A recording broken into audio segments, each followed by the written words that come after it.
Ang salita ng Diyos mula sa Aklat ng Juan, Kabanata 13 hanggang 16. Bisperas na noon ng Paskwa, alam ni Jesus na dumating na ang takdang oras ng kanyang pag-alis sa daigdig na ito upang bumalik sa Ama. Mahal niya ang kanyang mga tagasunod na nasa daigdig at sila'y minahal niya hanggang sa wakas.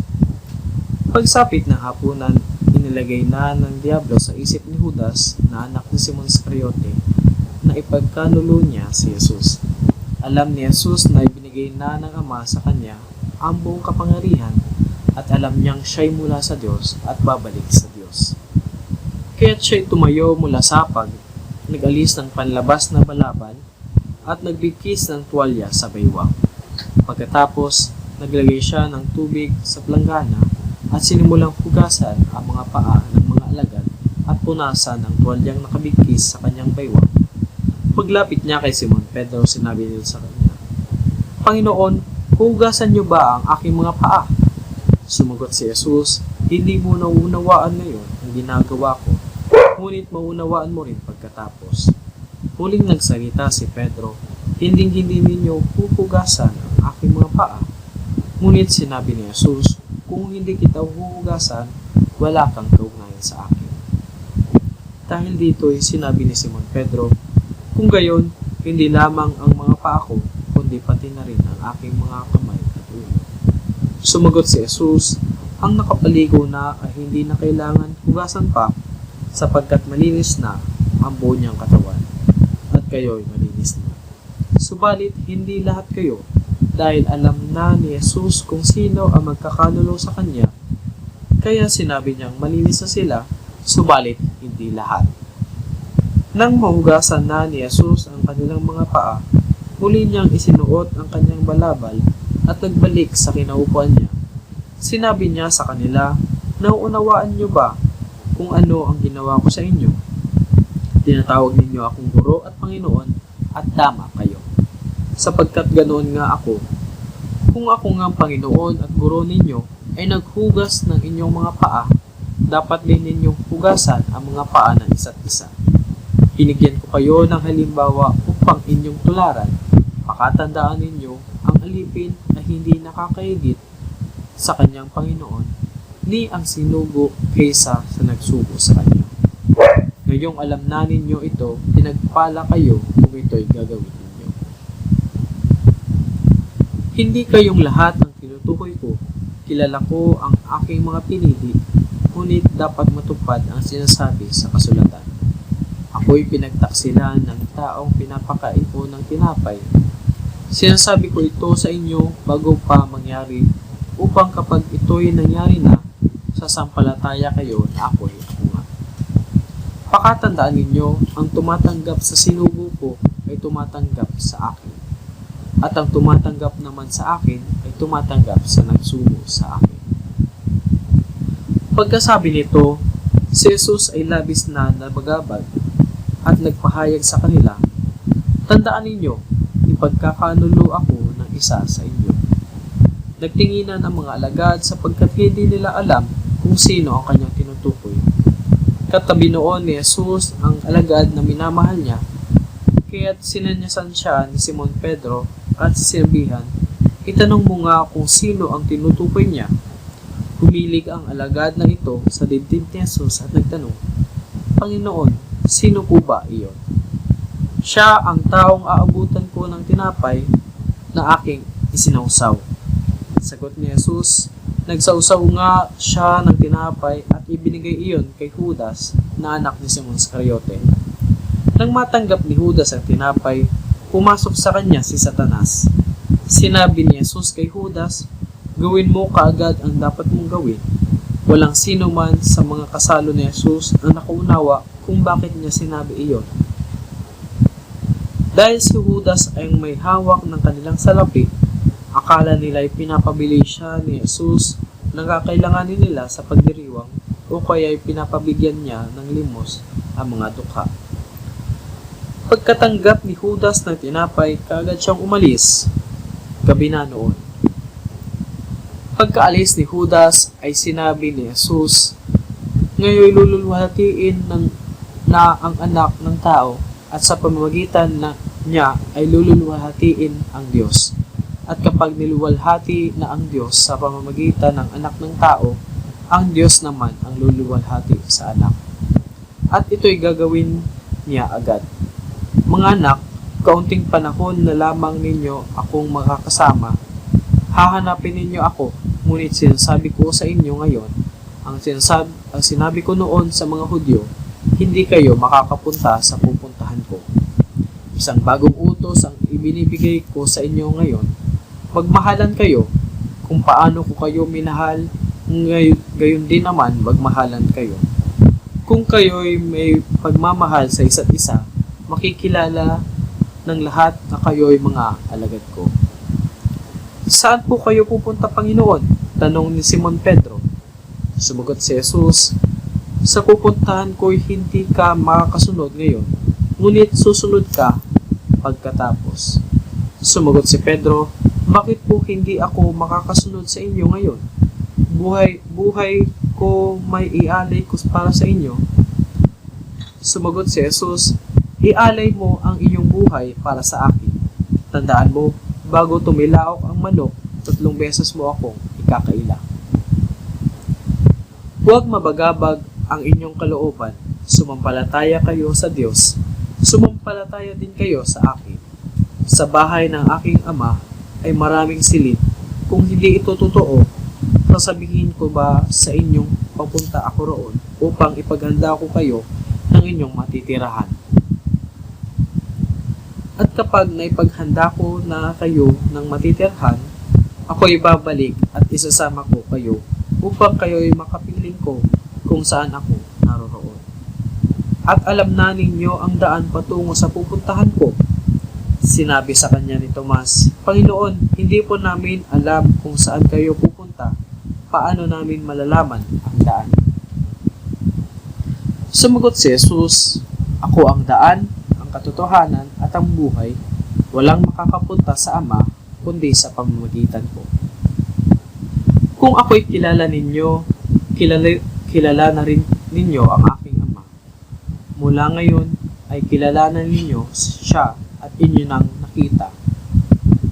Sinabi sa kanya ni Felipe, Panginoon, ipakita po ninyo sa amin ang Ama at masisiyahan na kami. Sumagot si Jesus, kay tagal na ninyo akong kasama, hanggang ngayon hindi mo pa ako kilala, Felipe? Ang nakakita sa akin ay nakakita na sa Ama. Bakit mo sinasabing ipakita mo sa amin ang Ama? Hindi ka ba naniniwalang ako'y nasa Ama at ang Ama ay nasa akin? Hindi sa akin galing ang sinasabi ko sa inyo, ngunit ang Ama ay nananatili sa akin ang siyang gumaganap ng kanyang gawain. Maniwala kayo sa akin, ako'y nasa Ama at ang Ama ay nasa akin. Kung ayaw ninyong maniwala sa sinasabi ko, maniwala kayo dahil sa mga ginagawa ko. Pakatandaan ninyo, ang nananalig sa akin ay makakagawa ng mga ginagawa ko at higit pa kaysa rito.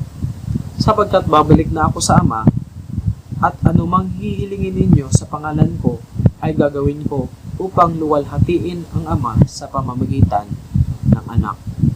Kung hihiling kayo ng anuman sa pangalan ko, ito ay aking gagawin. Kung iniibig ninyo ako, tutuparin ninyo ang aking mga utos. Dadalangin ako sa Ama upang kayo ibigyan niya ng isa pang patnubay na magiging kasama ninyo magpakailanpaman.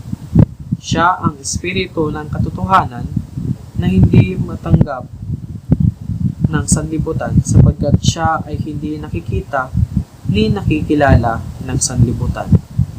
Ngunit nakikilala ninyo siya sapagkat siya'y nasa inyo at siya'y mananatili sa inyo. Hindi ko kayo iiwang mga ulila, babalik ako sa inyo. Kaunting panahon na lamang at hindi na ako makikita ng sanlibutang ito, ngunit ako'y makikita ninyo sapagkat buhay ako. Mabubuhay rin kayo. Sa araw na iyon ay malalaman ninyong ako'y nasa Ama at kayo naman nasa akin at ako'y nasa inyo. Ang tumatanggap sa mga utos ko at tumutupad sa mga ito, ang siyang umiibig sa akin. Ang umiibig sa akin ay iibigin ng aking Ama. Iibigin ko rin siya at ako'y lubusang magpapakilala sa kanya. Tinanong siya ni Judas, Panginoon, bakit po sa amin lamang kayo magpapakilala ng lubusan at hindi sa sanlibutan? Sumagot si Jesus, ang umiibig sa akin ay tumutupad ng aking salita. Iibigin siya ng aking Ama at kami pupunta at mananahan sa kanya. Ang hindi tumutupad sa aking mga salita ay hindi umiibig sa akin. Ang salitang narinig ninyo ay hindi sa akin kundi sa Ama na nagsugo sa akin. Sinabi ko na sa inyo ang mga bagay na ito habang kasama pa ninyo ako. Ngunit ang patnubay, ang Espiritu Santo na isusugo ng Ama sa pangalan ko, ang siyang magtuturo sa inyo ng lahat ng bagay at magpapaalala ng lahat ng sinabi ko sa inyo.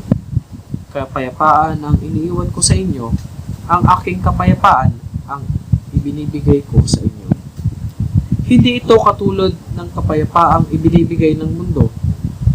Huwag mabagabag ang inyong kalooban at huwag kayong matakot. Sinabi ko sa inyo, ako'y aalis, ngunit ako'y babalik. Kung iniibig ninyo ako, ikagagalak ninyo ang pagpunta ko sa Ama, sapagkat higit na dakila ang Ama kaysa sa akin. Sinasabi ko na sa inyo, bago pa mangyari, upang kung mangyari na, ay sumasampalataya kayo sa akin. Hindi na magtatagal ang pakikipag-usap ko sa inyo dahil dumarating na ang pinuno ng sanlibutan ito. Wala siyang kapangyarihan sa akin, subalit ginagawa ko ang iniutos niya sa akin ng Ama, upang malaman ng sanlibutan ito na ang iniibig ko ang Ama. Tayo na, lumakad na tayo. Ako ang tunay na puno at ubas, at ang aking Ama ang tagapag-alaga. Inaalis niya ang bawat sangang hindi nagbubunga, at kanya namang pinuputulan at nililinis ang bawat sangang nagbubunga upang magbunga pa ng lalong sagana. Nalinis na kayo sa pamamagitan ng salitang sinabi ko sa inyo.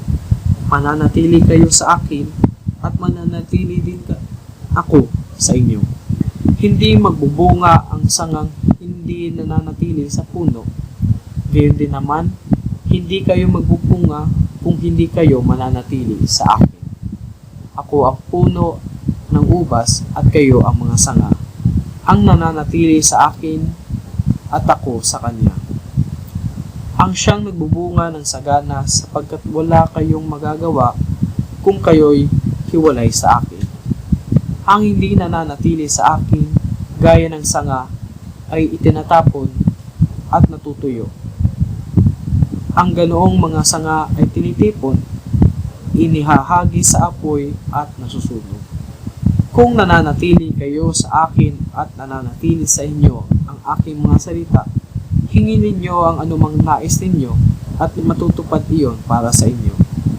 Napaparangalan ng aking Ama kung kayo'y masaganang nagbubunga at sa gayon kayo'y magiging mga alagad ko. Kung paanong inibig ko ang Ama na ako ng Ama, gayon din naman iniibig ko kayo. Manatili kayo sa aking pag-ibig kung tinutupad ninyo ang aking mga utos. Mananatili kayo sa aking pag-ibig kung paanong tinupad ko ang mga utos ng aking Ama at ako'y nananatili sa kanyang pag-ibig. Sinabi ko sa inyo ang mga bagay na ito upang mapasa inyo ang kagalakan ko at nang sa gayon ay malubos ang inyong kagalakan. Ito ang aking utos, magmahalan kayo gaya ng pagmamahal ko sa inyo. Ang pinakadakilang pag-ibig na maaaring taglayin ng sino man para sa kanyang mga kaibigan ay ang ialay ang kanyang buhay para sa kanila. Kayo'y mga kaibigan ko kung tinutupad ninyo ang aking mga utos. Hindi ko na kayo itinuturing ng mga alipin sapagkat hindi alam ng alipin ang ginagawa ng kanyang Panginoon. Sa halip, itinuring ko kayong mga kaibigan sapagkat sinabi ko sa inyo ang lahat ng narinig ko sa aking Ama. Hindi kayo ang pumili sa akin, ako ang pumili sa inyo. Hiniran ko kayo upang kayo'y humayo, magbunga, at manatili ang inyong bunga. Sa gayon, ang anumang hingin ninyo sa Ama sa aking pangalan ay ibibigay sa inyo. Ito nga ang utos ko sa inyo, magmahalan kayo.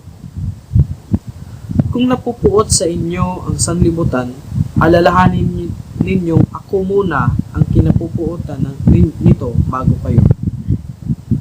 Kung kayo'y taga-sanlibutan, hindi kayo'y mamahalin nito bilang kanya. Ngunit hindi kayo taga-sanlibutan, kundi pinili ko kayo mula rito. Kaya napupuot sa inyo ang sanlibutan, alalahanin ninyo ang sinabi kong ito. Walang aliping higit kaysa sa kanyang Panginoon. Kung ako'y inusig nila, uusigin din nila kayo. Kung sinunod nila ang aking sinabi, susundin rin nila ang inyong sasabihin. Subalit ang lahat ng ito'y gagawin nila sa inyo dahil sa akin. Sapagkat hindi nila kilala ang nagsugo sa akin. Kung hindi ako naparito at nagsalita sa kanila, hindi sana mapapatunayang nagkasala sila. Ngunit ngayon wala na silang may dadahilan sa kanilang kasalanan. Ang napupuot sa akin ay hindi napupuot din sa aking Ama. Kung hindi ko sana ginawa ang sa kanilang kalagitnaan ang mga gawaing hindi pa nagawa ni numan, wala sana silang kasalanan. Ngunit nakita na nila ang aking mga gawa, subalit sa kabila nito'y kinapuutan pa rin nila ako at ang aking Ama. Subalit, nangyari ito upang matupad ang sinasabi sa kanilang kautusan, napuot sila sa akin ng walang dahilan. Ngunit pagdating ng patnubay na susuguin ko mula sa Ama, ang Espiritu ng katotohanan na nagmula sa Ama, siya ay magpapatotoo tungkol sa akin at magpapatotoo rin kayo tungkol sa akin, sapagkat kasama na ninyo ako buhat pa sa simula. Sinabi ko ito sa inyo upang huwag ninyong talikuran ang inyong pananalig sa akin. Ititiwalag kayo sa mga sinagoga. Darating ang panahon na ang sinumang pumatay sa inyo ay mag-aakalang naglilingkod siya sa Diyos. At gagawin nila ito sapagkat hindi nila ako kilala, ni ang Ama. Subalit sinabi ko na ito sa inyo, unang kapag dumating na ang oras na gagawin na nila ang mga ito, maaalala ninyo ang sinabi ko sa inyo tungkol sa kanila. Hindi ko ito sinabi sa inyo noong una sapagkat kasama pa ninyo ako, ngunit ngayon papunta na ako sa nagsugo sa akin at wala ni isa man sa inyo ang nagtatanong kung saan ako papunta. Ngayon sinabi ko na sa inyo, lubha naman kayong nalungkot. Subalit sinasabi ko sa inyo ang katotohanan. Ang pag-alis ko'y sa ikakabuti ninyo, sapagkat hindi ako paparito sa inyo ang patnubay kung hindi ako aalis. Ngunit pag-alis ko, isusugo ko siya sa inyo. Pagdating niya, ay kanyang papatunayan na mali ang mga taga-sanlibutan tungkol sa kasalanan, tungkol sa katuwiran, at tungkol sa paghatol ng Diyos. Patutunayan niya ang tungkol sa kanilang kasalanan sapagkat hindi sila naniniwala sa akin. Patutunayan niya ang mga tungkol sa katuwiran sapagkat ako'y pupunta sa Ama at hindi na ninyo makikita. At ang tungkol sa paghatol ng Diyos sapagkat hinatulan na ang mga pinuno ng sanlibutan ito. Marami pa akong sasabihin sa inyo, subalit hindi pa ninyo kayang tanggapin sa ngayon. Ngunit pagdating ng Espiritu ng katotohanan, papatnubayan niya kayo sa buong katotohanan. Sapagkat ang sasabihin niya ay hindi mula sa kanyang sarili, kundi ang kanyang narinig at ipapahayag niya sa inyo ang mga mangyayari sa hinaharap. Pararangalan niya ako sapagkat tatanggapin ng Espiritu mula sa akin ang ipapahayag niya sa inyo. Ang lahat ng sa Ama ay sa akin, kaya ko sinabing tatanggapin ng Espiritu ang mula sa akin at ipahahayag niya ito sa inyo. Kaunting panahon na lamang at hindi na ninyo ako makikita, at pagkaraan ng kaunti pang panahon, ako'y inyong makikitang muli. Nag-usap-usap ang ilan sa kanyang mga alagad. Ano kaya ang ibig niyang sabihin? Na kaunting panahon na lamang at hindi na natin siya makikita, at pagkaraan ng kaunti pang panahon ay makikita natin siyang muli. Sinabi pa niya, sapagkat ako'y pupunta sa Ama. Ano kaya ang kahulugan ng kaunting panahon na lamang? Hindi natin maunawaan ang kanyang sinasabi. Alam ni Jesus na ibig nilang magtanong, kaya sinabi niya, nagtatanungan kayo tungkol sa sinabi kong kaunting panahon na lamang at hindi na ninyo ako makikita, at pagkaraan ng kaunting panahon, ako'y makikita ninyong muli. Baka tandaan ninyo, iiyak kayo at tatangis, ngunit magagalak ang sanlibutan. Labis kayong malulungkot, subalit ang inyong kalungkutan ay mapapalitan ng kagalakan. Kaya kapag manganganak na ang isang babae, siya'y nalulungkot sapagkat dumating na ang oras ng kanyang paghihirap. Ngunit pagkapanganak niya, nakakalimutan na niya ang kanyang paghihirap sapagkat nagagalak siya dahil sa pagsilang ng isang sanggol sa sanlibutan. Gayon din naman, nalulungkot kayo ngayon. Ngunit muli ko kayong makikita at mag-uumapaw sa inyong puso ang kagalakang hindi maagaw ni naman. Sa araw na iyon, hindi na ninyo kailangan humingi sa akin. Pakatandaan ninyo, anumang hingi ninyo sa Ama, sa aking pangalan ay ibibigay niya sa inyo. Hanggang ngayon wala pa kayong hinihingi sa Kanya sa aking pangalan. Humingi kayo at kayo'y tatanggap upang malubos ang inyong kagalakan. Ang mga ito ay sinabi ko sa inyo ng patalinghaga. Subalit darating ang panahong hindi na ako magsasalita sa inyo sa ganitong paraan. Tuwiran ko nang sasabihin sa inyo ang tungkol sa Ama. Sa araw na iyon ay hihingi kayo sa Kanya sa aking pangalan. At hindi ko sinasabing ako mismo ang hihiling sa Ama para sa inyo. Mahal kayo ng Ama sapagkat ako'y minahal ninyo at naniniwala kayo na ako'y nagmula sa Diyos. Ako nga'y nanggaling sa Ama at naparito sa sanlibutan. Kayo'y aalis na ako sa sanlibutan at babalik na sa Ama.